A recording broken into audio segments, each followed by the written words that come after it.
ప్రభుయేసుక్రీస్తు నామం పేరిట మీకు అందరికీ శుభాభివందనాలు తెలియపరుస్తున్నాను. నిత్య జీవితంలో అనేకమైన సంఘటనలు మనకు అనేక పాఠాలు నేర్పుతుంటాయి. వార్తాపత్రికల్లో కావచ్చు, వార్తా ఛానల్స్లో కావచ్చు, అనేకమైన సంఘటనలు మనం చూస్తున్నప్పుడు కొన్ని పాఠాలు మనం నేర్చుకోవాలి. నాకు అనిపిస్తూ ఉంటుంది, ప్రజలు వారి జీవిత విధానాలు చూస్తున్నప్పుడు, వారి స్థితిని గమనిస్తున్నప్పుడు ప్రజలు ఎంత అల్పమైనటువంటి వారు, మానవ జీవితం ఎంత అల్పమైనటువంటిది. మానవ జీవితంలో 3 ప్రాముఖ్యమైన ఘట్టాలు ఉంటాయి. ఒకటి బాల్యం, రెండోది యవ్వనం, మూడోది వృద్ధాప్యం. ఈ 3 దశలు ప్రతి ఒక్కళ్ళు కూడా ఫేస్ చేయాల్సిందే. రీసెంట్గా ఒక వార్త బాగా వైరల్ అవుతూ ఉంది. మనము ఏ సోషల్ మీడియా చూసినా ఆ వ్యక్తి గురించినటువంటి ఆ వార్తలు మనకు వినపడతా ఉన్నాయి. ఆ వ్యక్తే తమిళ హీరో అయినటువంటి విశాల్ రెడ్డి. తమిళ్లో మాత్రమే కాకుండా తెలుగులో కూడా మంచి హీరోగా, మంచి నటుడిగా పేరు తెచ్చుకున్నాడు. చక్కటి హైటు, పర్సనాలిటీ, 6 ప్యాక్ బాడీ ఉంది. చక్కటి విధానంలో కొనసాగాడు. రీసెంట్గా ఆ నటుడు ఒక ఫంక్షన్లో అతను మాట్లాడుతూ చేతులా ఉణుగుతూ ఉన్నాయి. మనిషి యొక్క విధానం చూస్తూ ఉన్నప్పుడు అందరికీ కూడా అయ్యో పాపం అనేటువంటి ఆలోచన కలిగింది. అనేక మంది పూర్వం ఎలా ఉండేవాడు, ఇప్పుడు ఎలా ఉన్నాడు. కొన్ని సంవత్సరాల క్రితం చాలా హీరోలా ఉన్నాడు, ఇప్పుడు చూస్తుంటే చాలా బలహీనుడిగా కనపడుతున్నాడు. మాట్లాడడానికి కూడా ఓపిక లేదు, చేతులు వణుకుతూ ఉన్నాయి, ముఖంలో ఒక మార్పు కనపడుతూ ఉంది, శరీరం యొక్క బాడీ లాంగ్వేజ్లో మార్పు కనబడతా ఉంది. ఏమై ఉంటుంది అనేటువంటి ఆలోచన అందరికీ వచ్చిందండి. నిజమే, మనిషి జీవితం ఇంతేనా? మనిషి కొన్ని రోజులు రాణిస్తున్నాడు, బలంగా ఉంటున్నాడు, చిన్న అనారోగ్యం రాగానే అతని జీవితంలో చాలా మార్పులు కలుగుతూ ఉన్నాయి. మనిషి జీవితం ఎలాంటిది? నిత్యం బలం కలిగినటువంటి వారిగా ఉండగలుగుతామా? నిత్యం ఆరోగ్యకరంగా ఉండగలుగుతామా? నిత్యం మనం జీవించగలుగుతామా? ఏదో ఒక రోజు నీకు నాకు ఆరోగ్యం క్షీణించాల్సిందే. మనకు వృద్ధాప్యం అనేది వస్తూ ఉంటుంది. వయసు పైబడుతున్న కొలది మళ్ళీ మార్పులు వస్తుంటాయి. అసలు ఎప్పుడు ఆలోచన చేశారా? మనిషి పుట్టడం ఏంటి, మనిషి యవ్వనంలోకి రావటం ఏంటి, యవ్వనంలోకి వచ్చిన తర్వాత వివాహం చేసుకుంటాడు, యవ్వనాశల చేత నింపబడతాడు, కొద్దిగా ఆ వ్యక్తి మధ్య వయసుకు వస్తాడు, మధ్య వయసు దాటేగానే వృద్ధాప్యంలోకి ఎంటర్ అవుతున్నప్పుడు తల వెంట్రుకలు తెల్లబడుతుంటాయి, శరీరంలో ఉన్నటువంటి మజిల్ కోల్పోతుంటాం, ఎముకల్లో బలహీనత వస్తుంది, మనిషి ఉంగిపోతాడు. బాల్యంలో ఉన్నటువంటి శక్తి, యవ్వనంలో ఉన్నటువంటి శక్తి వృద్ధాప్యంలోకి అడుగు పెడుతున్నప్పుడు ఉండదు. అసలు వ్యాధులు ఎందుకు వస్తున్నాయి? అసలు మనిషి వృద్ధాప్యం ఎందుకు వస్తుంది? మనిషికి ఎందుకు మరణం వస్తుంది? ఎప్పుడు ఆలోచన చేశారా? దివ్య జ్ఞాన గ్రంథమైన బైబిల్ చాలా విషయాలు మానవ జీవితం గురించి చెప్పిందండి. మనిషి ఎక్కడి నుంచి వచ్చాడు అని ఆలోచన చేస్తే మనిషి మట్టిలోంచి వచ్చాడండి. ఆదాము అనేటువంటి వ్యక్తి మనకు తెలుసు. మట్టి బొమ్మ నుంచి దేవుడు ఆదాముని తీసుకొచ్చాడు. మట్టి బొమ్మ యొక్క నాసికారంధ్రంలో జీవాయువు ఊదినప్పుడు నరుడు జీవాత్మ అయ్యాడు. అసలు మనం ఎవరు అని అంటే మట్టి నుండి తీయబడినటువంటి వారం. మీకు తెలుసా, మనలో మట్టిలో ఉన్నటువంటి మూలకాలే ఉన్నాయి. మట్టిలో ఏదైతే మూలకాలు ఉంటాయో, మట్టిలో ఉన్నటువంటి ఇనుము కావచ్చు, మట్టిలో మ్యాంగనీస్ కావచ్చు, మెగ్నీషియం కావచ్చు, కాల్షియం కావచ్చు, ఐరన్ కావచ్చు, మన బాడీలో కూడా కనపడుతున్నాయంటే మనం మట్టిలోంచి వచ్చామే. అందుని బట్టి దేవుని లేఖనం చెప్తుంది, నరుడా నువ్వు మట్టి నుంచి వచ్చావు కాబట్టి తిరిగి మన్నువు అయిపోతావు, నువ్వు మట్టిలోంచి వచ్చావు కాబట్టి తిరిగి మట్టిలోకి వెళ్ళిపోతావు అని ఆదికాండం 3:19 ఆ సత్యం రాయబడింది. దివ్య జ్ఞాన గ్రంథం అంటే బైబిల్ చెప్తా ఉంది. మనిషి యొక్క అసలు జీవితాన్ని బయట పెట్టిందండి. బైబిల్ గ్రంథంలో నిజం, వాస్తవం ఉంది.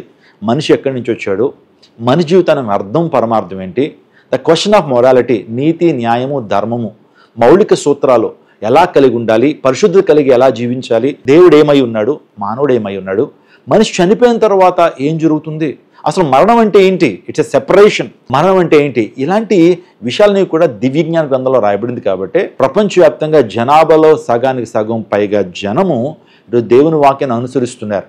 బైబిల్ గ్రంథమైనటువంటి సత్యవేద గ్రంథము చాలా విషయాలు ఇందులో పొందుపరచబడ్డాయి. ఈ రోజున విశాల్ అనేటువంటి ఆ సినిమా హీరోని చూస్తున్నప్పుడు అందరికీ కూడా జాలి కలుగుతూ ఉంది, ఇతనికి ఏమైంది. ఈ రోజున ఆ నటుడు చెన్నై అపోలో హాస్పిటల్లో ట్రీట్మెంట్ తీసుకుంటున్నాడు. చాలా విషమంగా ఉందని డాక్టర్లు చెప్తున్నారు. ఒక బులెటిన్ కూడా రిలీజ్ చేశారు డాక్టర్లు.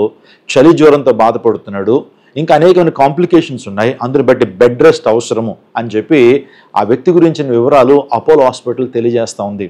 నాకు కూడా అనిపించింది, ఈ వ్యక్తి ఒకప్పుడు చాలా బలంగా ఉండేటువంటి వాడు, చక్కగా ఫైట్స్ చేసేటువంటి వాడు, ఆ తర్వాత ఇంకా చెప్పాలంటే మంచి 6 ప్యాక్ బాడీని మెయింటైన్ చేసినటువంటి వాడు, మంచి హైటు వెయిట్ కలిగినటువంటి ఆ వ్యక్తి ఇలా అయిపోవటం చాలా బాధాకరంగా అనిపించింది. కానీ మనం కొన్ని పాఠాలు నేర్చుకోవాలి. దేవుని లేఖనం ఏం చెప్తుంది, మానవ జీవితం గురించి ఏం చెప్తుందంటే, యాకోబు పత్రిక 4:14 రేపేమి సంభవించినో మీకు తెలియదు, మీ జీవం ఏర్పడింది, మీరు కొంతలో కనబడి అంతలో మామేపో నీటి ఆవిరి వంటి వారే. రేపేమి సంభవించునో నీకు తెలియదు, నీ జీవం ఏపాటిది, నువ్వు ఇంతలో కనబడి అంతలో మాయమైపోయే నీటి ఆవిరి వంటి వారే. అవునండి, నీటి ఆవిరి మనం చూస్తాం. నీటి ఆవిరి మనకు తెలుసు. ఒక పాత్రలో నీళ్లు పెట్టి దాని మీద మూత వేసి కింద స్టవ్ వెలిగించినప్పుడు కాసేపటికి ఆ మూత మీద నీటి ఆవిరి చేరుతుంది. ఎంతసేపు ఉంటుంది? మనిషిని జీవితం కూడా అంతే అండి. రేపేమి సంభవించినా మనకు తెలియదు. ఈ ప్రపంచంలో ప్రతిదానికి గ్యారెంటీ ఉంది, కానీ మన ప్రాణానికి గ్యారెంటీ ఉందా? నీ జీవితానికి గ్యారెంటీ ఉందా? రేపు ఆరోగ్యకరంగా ఉంటావని నువ్వు చెప్పగలవా? రేపు హార్ట్ అటాక్ రాదని నువ్వు చెప్పగలవా? నీకు ఈ శరీరంలో ఏ రుగ్మత రాదని నువ్వు చెప్పగలవా? మనిషి శరీరంలో ఏ అవయవానికి ఏ సమస్య వచ్చినా సరే మనిషి అలలాడిపోవాలి, మనిషి కంగారు పడిపోతాడు. మానవ శరీరంలో అవయవాలు, గుండె, ఊపిరితిత్తులు, కాలేయం, మెదడు, రక్త ప్రసరణ వ్యవస్థ, ఈ వ్యవస్థలో ఒక చిన్న సమస్య వచ్చినా సరే మనిషి మృత్యువాత పడటము అది తథ్యమనే విషయం జ్ఞాపం చేస్తున్నాను. కొన్ని సందర్భాల్లో మనం గర్విస్తుంటాం. నాకేం తక్కువ, నాకు అందం తక్కువ, ఐశ్వర్యం తక్కువ, డబ్బు తక్కువ, లేకపోతే బలగం తక్కువ, పేరు ప్రఖ్యాతులు తక్కువ, అన్నీ ఎక్కువే అని అనుకుంటావు. కానీ ఒక మాట గుర్తుపెట్టుకో, రేపేమి సంభవించినో నీకు తెలియదు. భవిష్యత్తులో ఎలాంటి రోగాలు మనకు వస్తాయో తెలియదు. క్యాన్సర్ ఈ రోజున మనుషుల్ని భయంకరమైన రీతిలో మృత్యువాత పడటానికి దోహదపడతా ఉందండి. ఈరోజు క్యాన్సర్ అనేటువంటి ఆ భయంకరమైన వ్యాధి ద్వారా అనేక మంది మరణిస్తున్నారు. అనేకమైన రకాల జబ్బులు మనం చూస్తున్నాం. 30,000 రకాల జబ్బులు ఉన్నాయట. ఏ జబ్బు బారిన పడినా సరే ఆ జబ్బు మన ఇబ్బంది పెడుతుంది, కృంగ తీసేస్తుంది, మరణానికి మనల్ని తీసుకువెళ్ళిపోతుంది. నా ప్రియదేవ జనాంగమా, రేపేమి సంభవించినో నీకు తెలీదు. నీ జీవం ఏ పాటిది? వింతలో కనబడి అంతలో మామైపోయే నీటి ఆవిరిన బ్రతుకులు. అనేక మంది గొప్పవారు ఈ లోకానికి వచ్చారండి.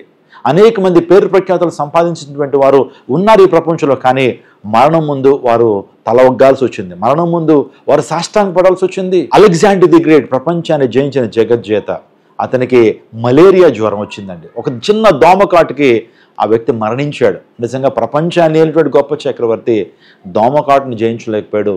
మరణం నిజంగా ప్రతి ఒక్కరిని కబలిస్తూ ఉంటుంది. ఒక సత్యాన్ని మీరు గమనించాలి, ప్రతి మనిషి కూడా మరణం వస్తుంది. చెప్తున్న నేను ఒకనాటికి మరణిస్తాను, మంటికి వెళ్ళిపోతాను. వింటున్న మీరు ఒకనాటికి మట్టికి వెళ్ళిపోతారు. ఏమి సాధించాలి మనం? ఈ లోకంలో ఏమి మనం తీసుకువెళ్తాం? మనతో పాటు ఏం తీసుకెళ్తామో తెలుసండి? పాపపుణ్యాలు మాత్రమే మనం తీసుకెళ్తాం. నువ్వు చేసిన పాపము నువ్వు తీసుకువెళ్తావు, నువ్వు చేసిన పుణ్యము నువ్వు తీసుకువెళ్తావు. మరణించిన తర్వాత ఏమీ రావు. నీది అనుకున్న దేహం కూడా నీతో పాటు రాదు. నీ బంగారము, నీ వెండి, నీ ఆస్తిపాస్తులు, నీ సర్టిఫికేట్లు, ఇంకా నీ పొలాలు, భూములు, ఆస్తిపాస్తులు ఏవి కూడా నువ్వు మరణంతో ఏమీ తీసుకెళ్ళవు. కానీ నువ్వు ఒక్కడివే రావాలి, ఒక్కడివే వెళ్ళిపోవాలి. ఈ సత్యాన్ని గమనిస్తున్నావా? ఆ నటుడిని మనం చూస్తున్నప్పుడు చాలా సత్యాలు నేర్చుకోవాలి. వాళ్ళు మాత్రమే కాదు, ప్రపంచం అనేక మంది గొప్పవారుగా ఉన్నారు. ఒక మైకేల్ జాక్సన్ మీరు తీసుకోండి.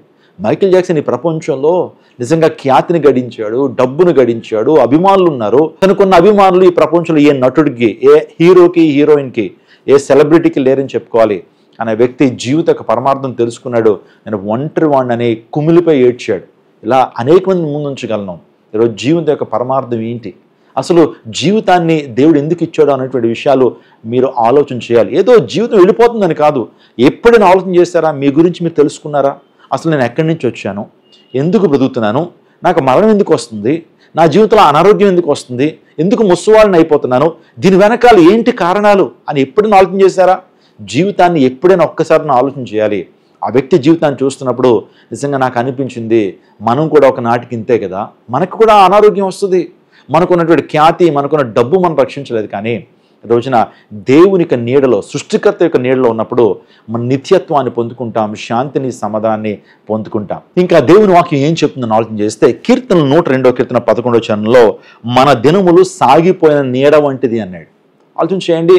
నీడ గురించి ఆలోచన చేస్తా అన్నప్పుడు సాగిపోయిన నీడ లాంటిది. మరొక సందర్భంలో ఆ బైబిల్ గ్రంథంలో రాయబడుతుంది, త్రాసు మీద ధూళి లాంటిది. మన జీవితాలు ఎలాంటివంటే త్రాసు మీద ధూళి లాంటివి. ఉఫ్ అని ఊదితే ఆ ధూళి ఎటు వెళ్ళిపోద్దో తెలియదు. అలాంటివి మన జీవితాలు. కొన్నిసార్లు గర్విస్తుంటాం, మన జీవితాన్ని బట్టి గర్విస్తుంటాం, అతిశయిస్తుంటాం. కానీ మన జీవితాలు ధూళి లాంటివి. ఇంతలో కనబడి అంతలో మారిపోయి నీటి ఆవిరి వంటి బ్రతుకులు మనవి. ఇంకా చెప్పాలంటే త్రాసు మీద ధూళి లాంటివి, గడ్డి పువ్వు లాంటివి. ఏమంటే ఉదయం గడ్డి పువ్వు చాలా చక్కగా వికసిస్తుంది, పచ్చగా ఉంటుంది. కానీ సాయంకాలానికి వచ్చేటప్పటికి వాడిపోద్ది. మన జీవితాలు అలాంటివే. కాబట్టి నా ప్రియ సహోదరి సహోదరులారా, ఈ సత్యాన్ని మీరు తెలుసుకోవాలి. మనం ఈ లోకానికి ఏమీ తీసుకురాము, ఖాళీ చేతులతో వస్తాము, ఖాళీ చేతులతో ఈ లోకాన్ని విడిచిపెడతాం. ఏమీ తీసుకురాము, ఏమీ తీసుకుని వెళ్ళాం. ఇంకో మాటలో చెప్పాలంటే ఏ డాక్టర్ కూడా మన జీవితాన్ని నిలబెట్టలేరు. ఏ డాక్టర్ గారు కూడా హ్యూమన్ బాడీని కంప్లీట్గా హీల్ చేయలేరు. Doctor treats but God heels. ఈ విషయాన్ని మీరు గమనించాలి. కీర్తనలు 39వ కీర్తన 5వ చరణంలో ఎంత స్థిరుడైనను ప్రతి వాడును కేవలం వట్టి ఊపిరి వలె ఉన్నాడు. ఎంత స్థిరత్వం కలిగినటువంటి వ్యక్తి అయినా, ఎంత పటిష్టంగా ఉన్నటువంటి వ్యక్తి అయినా సరే, తన జీవితంలో ఆర్థిక బలాన్ని కలిగినటువంటి వ్యక్తి అయినా సరే, వాడు కేవలం ఊపిరి వంటి వాడు అని దేవుని లేఖనం సెలవిస్తూ ఉంది. మనిషి ఆయువు చాలా అల్పం అండి. మనిషి జీవితం చాలా స్వల్పం. జీవితం ఎంతో అల్పం అండి. కానీ ఒక మాట నేను చెప్పనివ్వండి, ఈరోజు మీ జీవితాల్లో ఈ శరీరం మట్టుకే మనం జీవించేటువంటి వారు ఉండటానికి వెళ్ళేది, కానీ మనలోని ఆత్మ ఉంది. దేవుని లేఖనం చెప్తుంది, నరుని ఆత్మ యెహోవా పెట్టిన దీపం అన్నాడు. ఆలోచన చేయండి, మనలో ఒక దీపం ఉంది. ఆ దీపమే ఆత్మ. ఆత్మ అంటే దయ్యం కాదండి. ఆత్మ అంటే దేవుడు మనలో పెట్టినటువంటి ఒక దీపం. అది ఆరిపోదు. శరీరం అయితే ఏనాటికైనా సరే మట్టిలోకి వెళ్ళిపోవాలి. నువ్వు మన్నువు కాబట్టి తిరిగి మన్నువు అయిపోతావు అన్నాడు. కానీ మనలోని ఆత్మ ఎప్పటికీ కూడా అది చనిపోదు, నిత్యత్వానికి వెళ్ళాలి. ఈ లోకంలో మన పరదేశులం, యాత్రికులం. మీకు తెలుసా, ఈ లోకంలో మన శాశ్వత కాలం ఉండేటువంటి వ్యక్తులం కాదు. ఈ లోకమే సర్వస్వం కాదు. ఎప్పటికైనా ఏనాటికైనా ఈ లోకాన్ని మనం విడిచిపెట్టాలి. ఈ దేహాన్ని ఇక్కడ విడిచిపెట్టి మన ఆత్మ నిత్యత్వానికి వెళ్ళాలి, దేవుని దగ్గరికి వెళ్ళాలి. కాబట్టి ఆత్మరక్షణ పొందాలి. శారీరక రక్షణ పొందటానికి అనేకమైన ప్రయత్నాలు చేస్తున్నాం, కానీ ఆత్మరక్షణ పొందావా? ఆత్మరక్షణ పొందాలంటే నీ పాపం నుంచి నీకు ప్రాయశ్చిత్తం కలగాలి. పాపాలకి పాపక్షమాపణ కలిగినప్పుడు నీ ఆత్మ రక్షించబడుతుంది. తద్వారా నువ్వు నిత్య రాజ్యానికి వారసుడు అవుతావు, పరలోక రాజ్యానికి వెళ్ళగలుగుతావు. కాబట్టి మీ జీవితాలు కూడా తెలుసుకోండి, ఎవరి జీవితాలు కూడా శాశ్వతంగా ఉండిపోవు. ప్రతి ఒక్కరు వృద్ధాప్యంలోకి వెళ్లాల్సిందే. అనేక మంది యాక్టర్స్, అనేక మంది స్పోర్ట్స్ మెన్ మనం చూస్తున్నాం, యాక్టర్స్ మనం చూస్తున్నాం, సెలబ్రిటీస్ మనం చూస్తున్నాం. నిజంగా వారి జీవితంలో చాలా ప్రశ్నలు వారి జీవితంలో తలెత్తున్నాయి. రీసెంట్గా నేను లతా మంగేష్కర్ గారి గురించి కూడా నేను చెప్పాను. లతా మంగేష్కర్ గారు కూడా వారి యొక్క మరణ సమయంలో చాలా డిసప్పాయింట్మెంట్తో ఆమె ఈ లోకాన్ని విడిచిపెట్టారు. నాకు ఎన్నో కార్లు ఉన్నాయి, కానీ హాస్పిటల్లో నేను వీల్ చైర్ మీద తిరుగుతున్నానని చెప్పింది. నాకు అనేకమైన బట్టలు ఉన్నాయి, శారీస్ ఉన్నాయి, కానీ ఈ హాస్పిటల్లో నాకు ఈ బ్లూ గౌన్ మాత్రమే వేస్తున్నారని బాధపడింది. నాకు అనేకమైనటువంటి హౌసెస్ ఉన్నాయి, అనేక ప్రాంతాలకు వెళ్తుంటాను నేను. లండన్, అమెరికా, ఆస్ట్రేలియా ఇలాంటి ప్రాంతాలకు వెళ్తుంటాను. కానీ ఈ రోజున ఈ యొక్క హాస్పిటల్ 4 గదులకు మాత్రమే పరిమితంగా ఉన్నానని చాలా విషయాలు చెప్పుకుంటూ వచ్చింది. ఆరోగ్యకరంగా ఉంటున్నప్పుడు ఎంతో సంతోషించేటువంటి దాన్ని, కానీ ఆరోగ్యం క్షీణించినప్పుడు ఏదో తెలియనిటువంటి బాధ, మరణానికి చేరిపోతాననే బాధ నన్ను బాగా కలిచివేస్తూ ఉంది అని చెప్పడం మాత్రమే కాకుండా ఆమె ఇంకో విషయం చెప్పింది. నాకు చక్కటి శిరోజాలు ఉన్నాయి, కానీ ఈ హాస్పిటల్లో జాయిన్ చేసిన తర్వాత ఈ మెడికేషన్ ద్వారా, లేకపోతే ఈ ట్రీట్మెంట్స్ ద్వారా వృద్ధాప్యానికి వస్తున్నప్పుడు ఈ శిరోజాలన్నీ కూడా పోయినాయి. అనేక శిరోజ అలంకరణ చేసేటువంటి వారు నాకు ఉండేటువంటి వారు, కానీ ఇప్పుడు ఎంతో బాధతో ఉన్నాను. ఇదే నా జీవితం అని చెప్పి బాధపడుతూ ఎక్కి ఏడుస్తూ ఆమె జీవితాన్ని ముగించినట్లుగా ఆమె రాసుకున్న డైరీలో మనం గమనించగలుగుతాం. కాబట్టి నాకెందుకు అనిపించింది, ఈ వ్యక్తి గురించి మాట్లాడుతున్న ప్రజలను అలర్ట్ చేయాలి. అసలు మనం ఎవరం, మనం ఎక్కడి నుంచి వచ్చాం, అసలు మన జీవితంలో ఏమవుతున్నాయి, అసలు ఈ యొక్క అనారోగ్యాలు ఎందుకు వస్తున్నాయి, ఈ రోగాలు ఎందుకు వస్తున్నాయి, ఈ మరణం ఎందుకు వస్తూ ఉంది, మనిషి జీవితం ఇంతేనా, మనిషి జీవితానికి ఏమైనా పరమార్థం ఉందా, మరణం తర్వాత ఏదైనా జీవితం ఉందా అనేటువంటి ఆలోచన చేయగలిగినప్పుడు మీరు సత్యంలోకి వస్తారు. సత్యం మిమ్మల్ని శుద్ధులుగా చేస్తుంది. ఈ విషయాలపై ఆలోచన చేయండి, ఈ విషయాల గురించి ఆలోచన చేయండి, సత్యాన్ని మీరు తెలుసుకోగలుగుతారు. తద్వారా సత్యం మిమ్మల్ని శుద్ధులుగా చేస్తుంది. నేను మనసారా కోరుకుంటున్నాను, బ్రదర్ విశాల్ గారిని దేవుడు స్వస్థపరచాలని, దేవుడు మంచి ఆరోగ్యాన్ని ఆయనకి ఇవ్వాలని మనసారా కోరుకుందాం. ఆయన కూడా సత్యాన్ని తెలుసుకోవాలని, ఆయన కూడా రక్షణ పొందాలని మనందరం కూడా కోరుకుందాం. God bless you. God bless our India.